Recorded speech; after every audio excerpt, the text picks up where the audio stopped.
2026년 고난주간 새벽 기도회 두 번째 날, 예수의 고난 곁에 섰던 사람들 두 번째 시간입니다. 오늘은 사도 베드로의 모습을 생각하면서 세 번의 부인, 세 번의 회복이라는 제목으로 말씀을 나누겠습니다. 2주 전 금요일 애나꼴의 시간에 설교와 기도를 인도하고 끝난 시간에 강단을 내려가다가 강단 아래 바닥에 제가 그대로 엎어지는 사고가 있었습니다. 보셨습니까?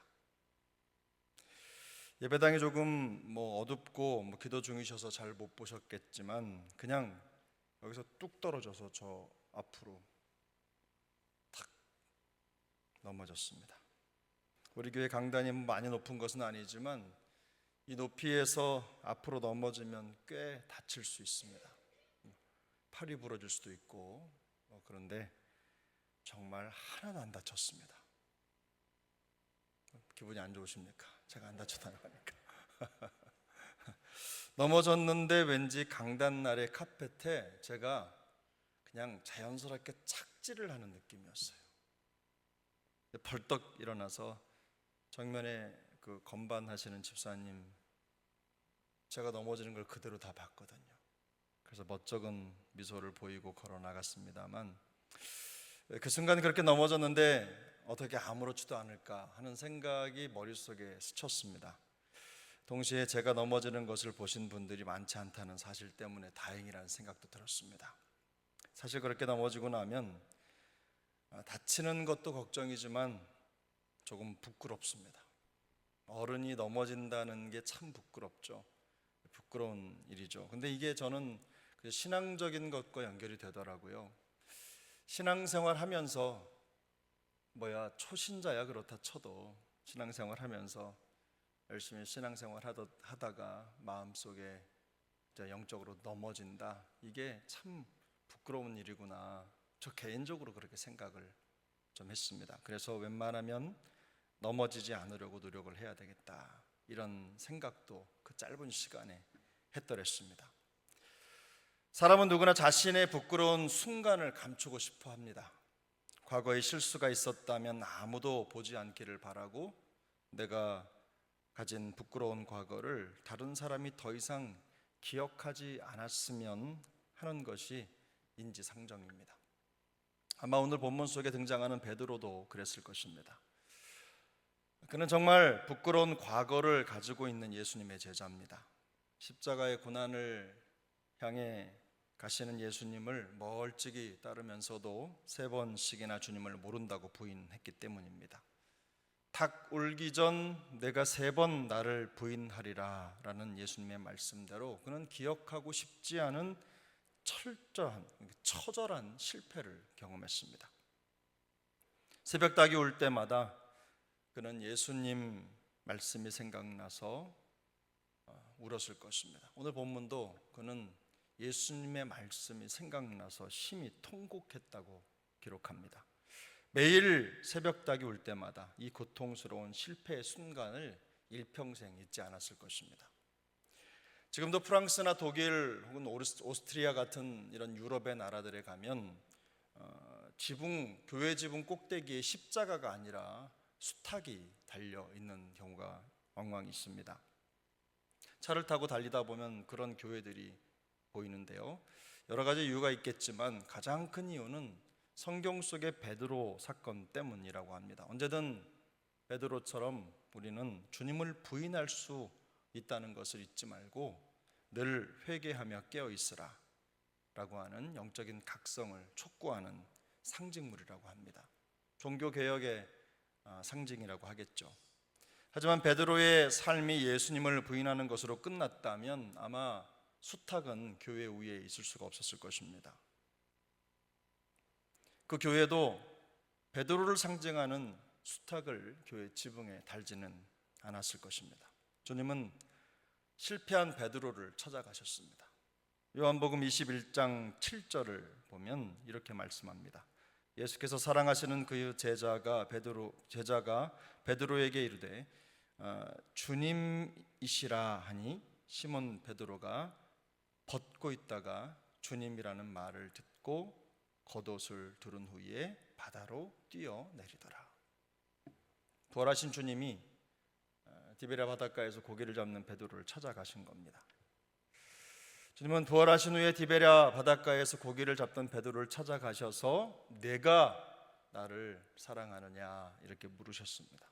질문은 3번 반복되었습니다. 3번의 부인을 하나씩 꺼내서 치유하시고 그를 회복시켜 주셨습니다.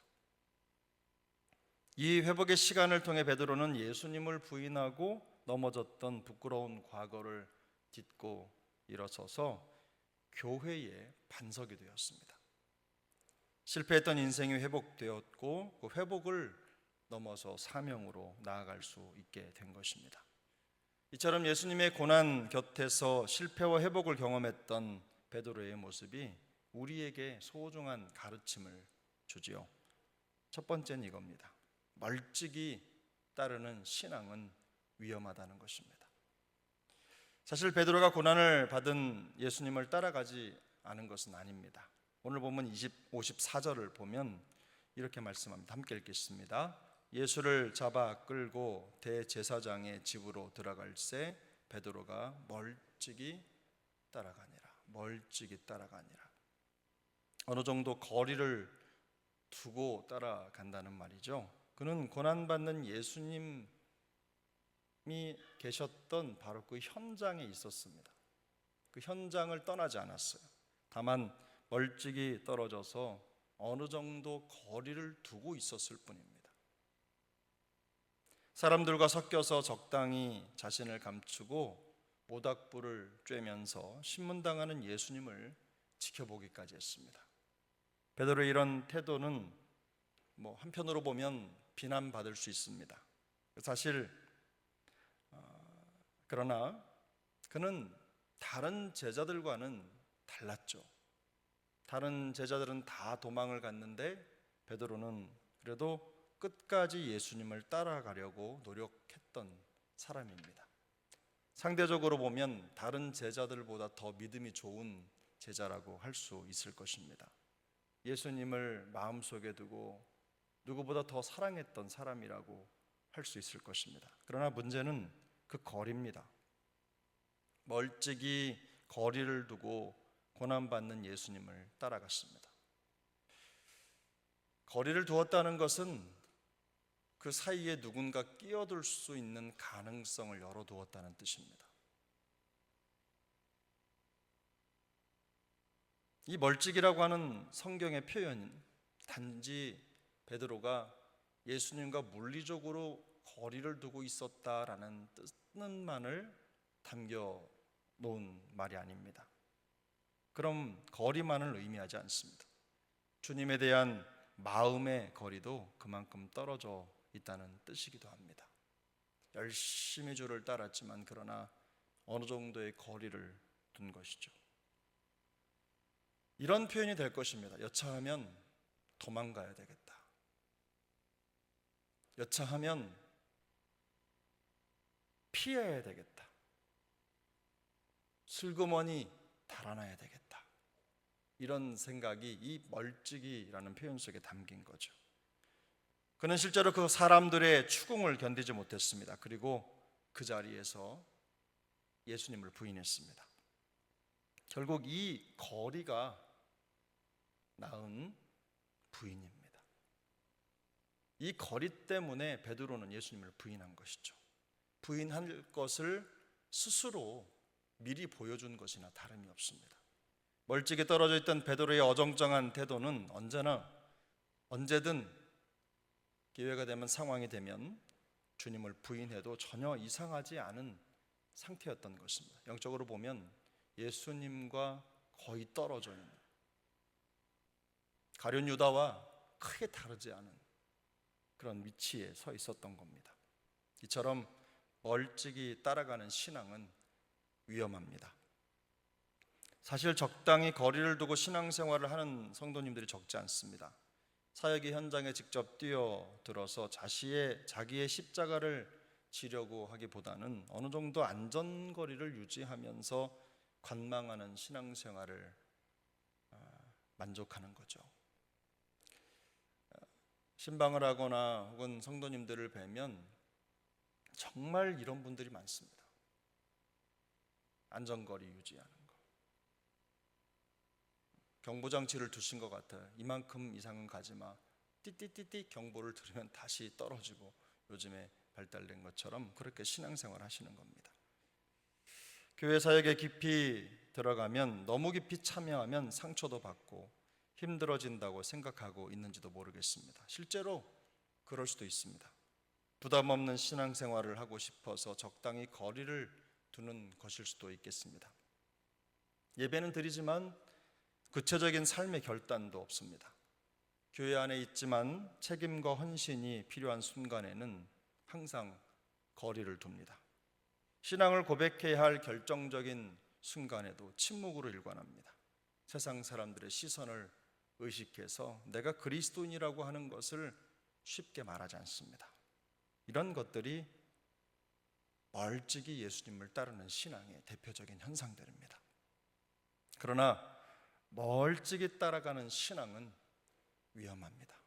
제가 다시 말씀드리지만 멀찍이 거리를 두고 따라가는 신앙은 위험합니다. 이런 신앙은 결정적인 순간에 넘어지고 실패하고 말 것입니다. 마음속에 예수님을 부인할 가능성을 품고 살아가는 베드로와 같습니다. 불안한 신앙입니다.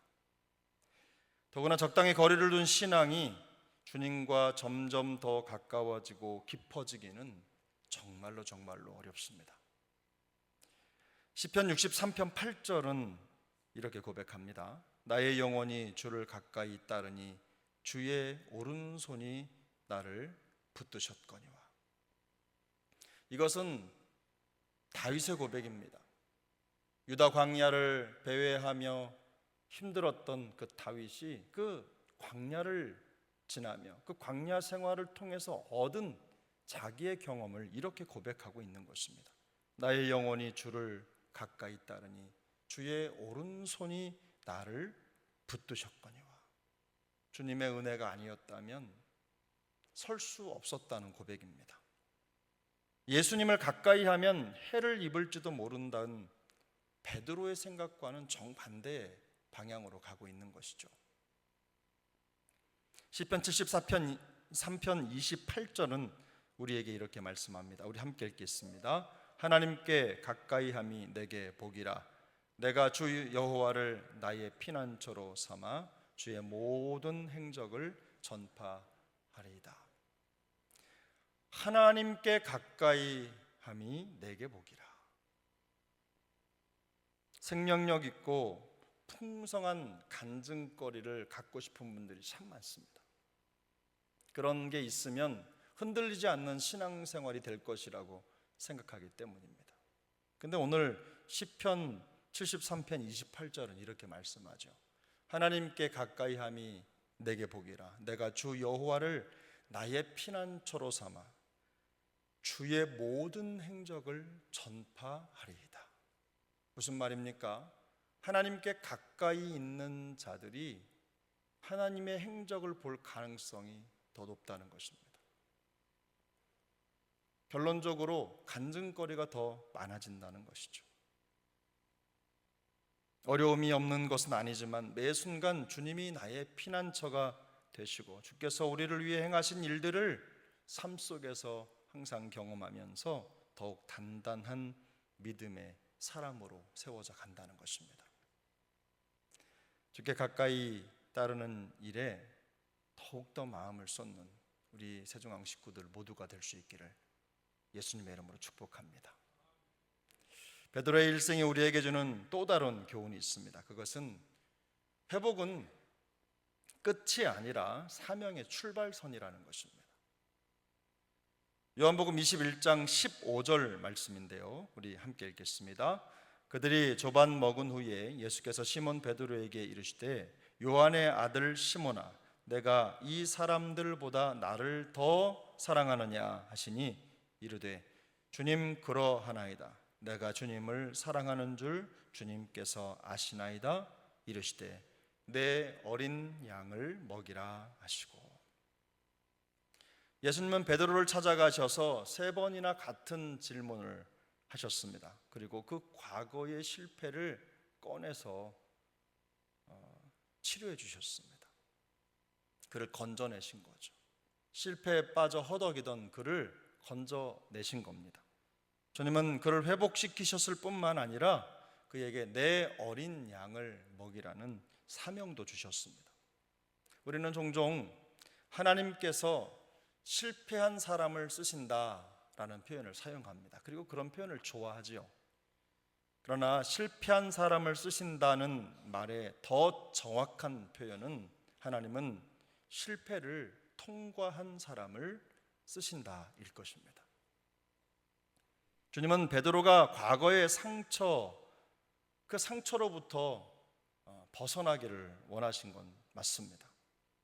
그 상처가 치유되고 회복되는 것을 원하셨습니다. 그러나 거기에 머물러 있는 것을 원하지 않으셨습니다. 주님께서 실패한 그를 찾아가신 목적은 단지 죄책감에서 벗어나 회복되는 것이 아닙니다. 그의 회복이 사명으로 이어지기를 원하셨습니다. 회복을 넘어 사명으로 나아가는 것이 주님이 베드로를 찾아가 그를 일으켜 세우신 궁극적인 목적입니다. 사역을 하다 보면 종종 통곡만 있고 사명이 없는 신앙생활을 하시는 분들이 계시다는 걸 알게 됩니다. 늘 울고 눈물을 흘리는데 깨달음도 있는데 사명을 위한 결단과 헌신은 보이지 않는 것입니다. 이런 신앙은 신앙의 회복의 시작점에는 섰으나 그 목적지에는 도달하지 못하는 항상 미완의 상태에 있는 것입니다. 자신의 죄를 뉘우치고 회개하는 눈물의 통곡 정말 중요합니다. 필요합니다. 그렇게 해야 합니다. 그러나 그 자체만으로는 충분하지 않습니다. 사명이 결여된 통곡은 여전히 멀찍이 거리를 둔 나 중심의 신앙이기 때문입니다. 그럴 가능성이 매우 높습니다. 그 신앙을 벗어나지 못했을 가능성이 매우 높은 것입니다. 누가복음 22장 32절인데요. 이 말씀을 함께 같이 읽겠습니다. 그러나 내가 너를 위하여 내 믿음이 떨어지지 않기를 기도하였노니 너는 돌이킨 후에 내 형제를 굳게 하라. 예수님께서는 자신감이 넘치는 베드로를 향해서 너는 돌이킨 후에 내 형제를 굳게 하라는 말씀을 주셨습니다. 이 말씀은 베드로가 닭 울기 전 3번 주님을 부인할 것이라는 말씀을 하기 바로 직전에 주신 말씀입니다. 주님은 그가 실패할 것을 이미 아셨습니다.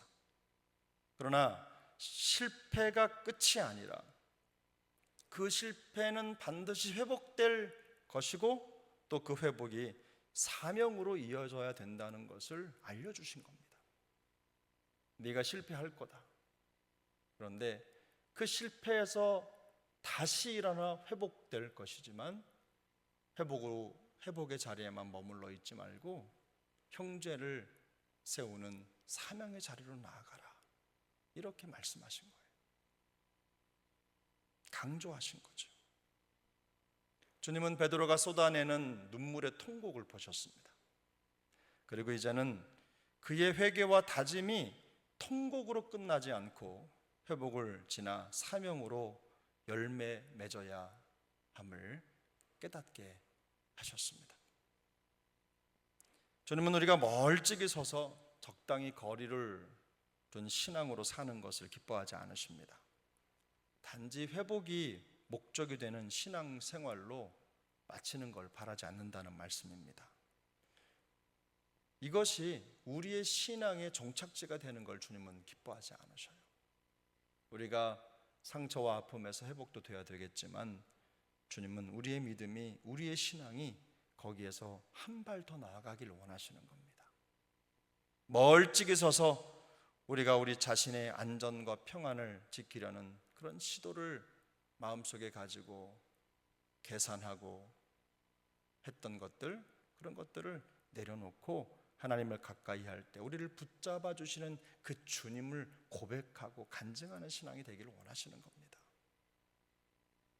그런 주님을 의지하며 살기를 원하시는 거예요.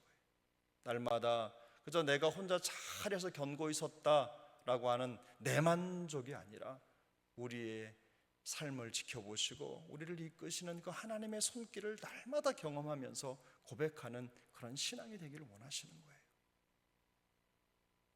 주님과 세상을 저울질하면서 멀찍이 따랐던 그런 나약한 신앙의 굴레를 벗어나기를 원하시는 겁니다.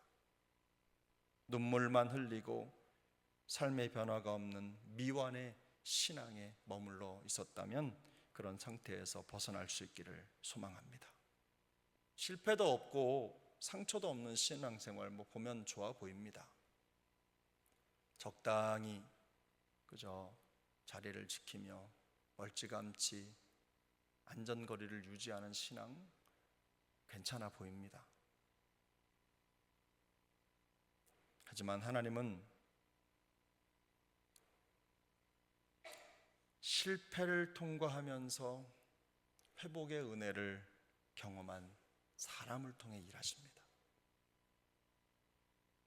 실패 없는 신앙생활이 아니라 실패를 통과한 인생을 하나님은 쓰십니다. 바로 그것이 복음의 원리입니다. 십자가의 원리예요. 사람들이 볼 때 십자가는 실패지만 주님은 그 실패를 성공으로 만드셨지 않습니까? 우리의 구원의 생명으로 만드시지 않았습니까? 예수님이 바로 그 실패를 통과한 장본인이십니다. 우리가 따라가는 길이 바로 그 길이에요. 물론 사명의 길을 가면서도 여전히 눈물이 있을 것입니다. 눈물의 통곡도 있고 회복의 은혜도 필요할 것입니다. 왜냐하면 그 길이 결코 쉽지 않은 길이기 때문입니다. 그래서 눈물과 회복을 위해서 기도해야 되는 거예요. 눈물과 회복, 눈물의 통곡도 있고 회복의 은혜도 필요하다고 간절히 주님 앞에 나아가면서 기도하는 겁니다. 그리고 한 발 더 나아가서 우리의 눈물과 통곡 그리고 그 회복이 우리 신앙의 끝자리가 아니라 거기에서 한 걸음 더 나아가 사명으로 갈 수 있게 해달라고 기도하는 거예요. 그래서 기도가 필요한 겁니다. 내 힘으로 안 되니 내 안에 역사하시는 성령 하나님을 의지해서 그 힘을 의지해서 힘을 다하여 수고하노라고 고백했던 바울처럼 내 힘으로 안 되니 주님 내 안에 역사하여 주시고 우리에게 힘을 주시옵소서, 능력을 주시옵소서. 내 힘으로 안 될 때 주님을 더욱더 의지하면서 기도하며 걷게 하여 주옵소서. 사명의 걸음을 멈추지 않게 하여 주옵소서. 이렇게 기도하며 가는 것입니다. 이번 고난주간을 통해서 우리에게 부어주신 이 사명의 결단이 새로워질 수 있기를 소망합니다. 우리 사랑하는 세종왕 식구들에게 하나님이 그런 은혜를 주셨으면 좋겠어요. 주님 나라에 들어가는 그 순간까지 마르지 않는 사명의 기름, 사명의 은혜가 우리 안에 있게 하여 주옵소서. 날마다 솟는 샘물 같은 기쁨과 감사로 주님 주신 성도의 사명을 잘 감당케 하여 주옵소서. 그런 복을 받아 누리는 우리 모두가 될 수 있기를 예수님의 이름으로 축복합니다.